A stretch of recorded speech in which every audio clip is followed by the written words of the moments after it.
Welcome, ladies and gentlemen. My name is Stone Mountain, and I've been trying to keep you up to date on all the new information for Hardline, give you some of my thoughts on it. In particular, we have the patch that should be coming out relatively soon, as well as the first DLC, Criminal Activity, which we got even more information about, that being what the masks will do. If you guys know, if you save up 10 million cash right now, you can get 2 masks in the game that right now don't do anything.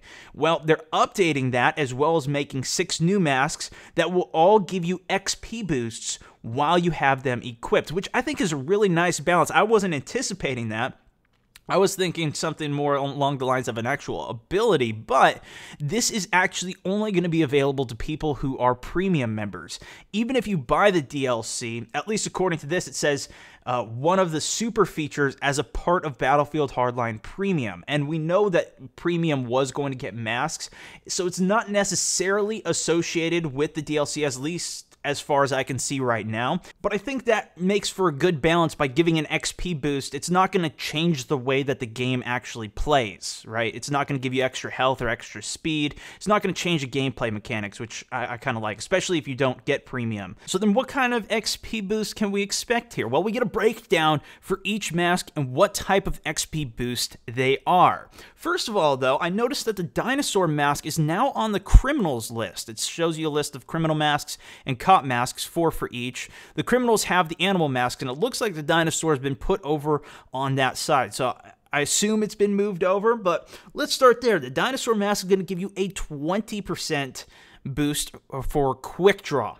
XP boost, which is essentially the quick draw gives you anything that's like an additional point whenever you get a kill. So like the little pop-up for a headshot, 25 points, you get an extra 20% on that, which would be really good for snipers because it's anything like that. So if you hit a driver, you get an extra 10 points for that, boost it 20%. Or even the marksman, which is really where this could be powerful if you're doing some long-range sniping.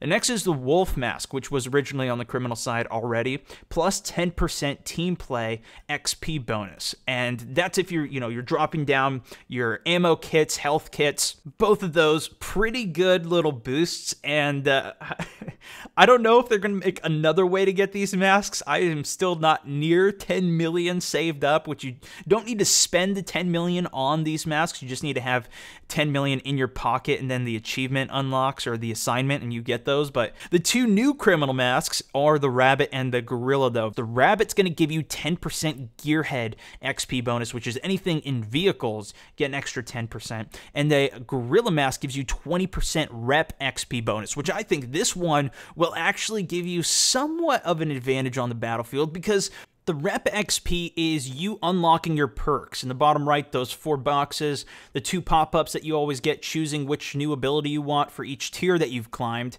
Well, that will increase the rate that you get that, cutting it by 20%, which is really nice. And on top of that, with the next patch that's going to be coming out, that's already going to be reduced from about, I think it was about 11,000 XP down to 6,000, which you need to get without dying. So the less you need to get without dying, the easier it's going to get, the more power you can get up to. It sounds like this is probably going to be my favorite one.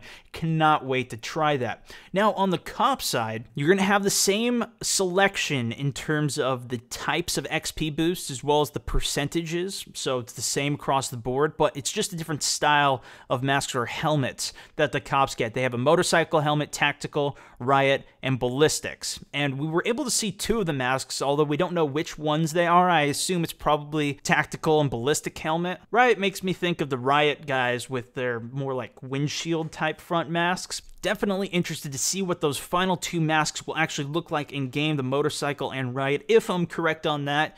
But yeah, that's everything that we got for the masks, and I'm interested to hear what you guys think about this in the comment section, the way that they're balancing this out.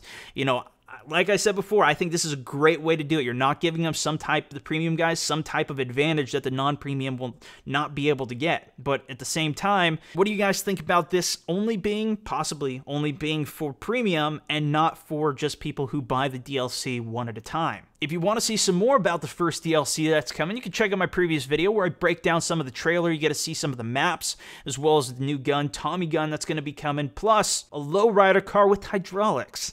You have to see it to believe it. Check out the previous video or the recommended for some top 5 Battlefield Hardline plays. Thanks so much for watching, and I'll see you guys soon. This is StoneMouse64, signing out.